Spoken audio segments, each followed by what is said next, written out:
So even you can passionately say, I know exactly what you should get, but you have to ask the questions first. So essentially, this is what we're doing in order to make a sale. This is all about getting inside of the head of a customer, like understanding what goes on inside their mind before they buy. So the first rule is people buy to resolve tension. This is a really important rule when you want to sell anything. The only reason you've ever bought anything is to resolve some sort of tension. And the way it works is that you become aware that your current reality is less than perfect. There's something in the current reality that's not quite right, not quite perfect. And you start thinking about what would the perfect desired reality start to look like?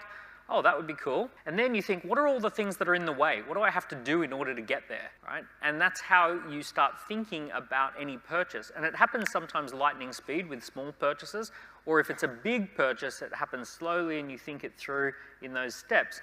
But essentially, inside everybody's brain while they're making a decision is this little mental model of this is my current reality, this is my desired reality, and these are all the obstacles that I have to go through, or criteria, obstacles or criteria, that I have to get there. So the reason people buy consulting or coaching is current reality, desired reality, obstacles and criteria, because if there was no obstacles and no criteria, you'd just go there yourself. And if your current reality and your desired reality were perfectly aligned, you wouldn't buy something. So it's always these parameters. And when you become clear of these parameters, you create something called tension. So if you can, let's say, who here is like a coach or a consultant or something like that, right? So one of the first conversations I know you have with people is tell me about yourself, what's less than perfect, what have you tried that has worked, what's working, what's not working, if I could wave a magic wand, where would you like to get to?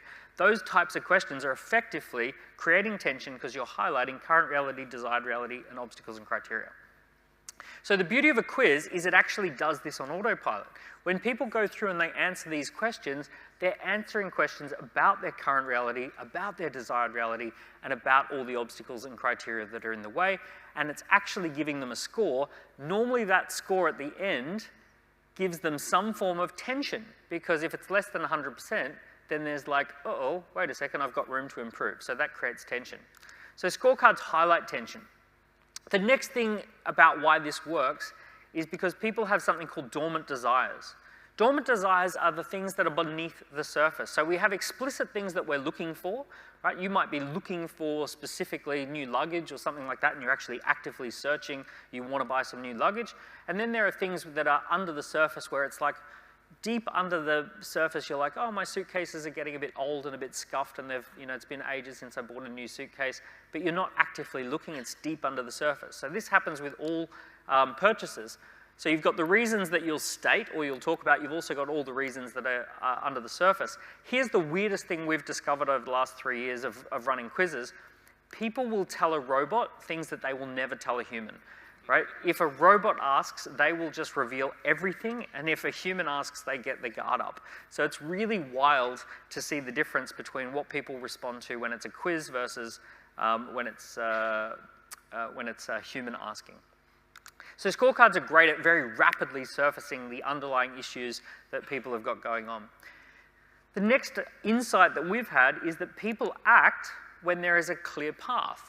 It has to be a clear path. So they might create tension through current reality, desired reality, and obstacles and criteria, but they will not act until there is a clear path of least resistance. So the path of least resistance is the obvious choice, the obvious way to go from where you are now to where you want to be, right? And to not hit any of your obstacles and criteria. And that is called the path of least resistance. If you sell anything, especially if it's anything over a few hundred pounds, if you sell anything, it is a path of least resistance.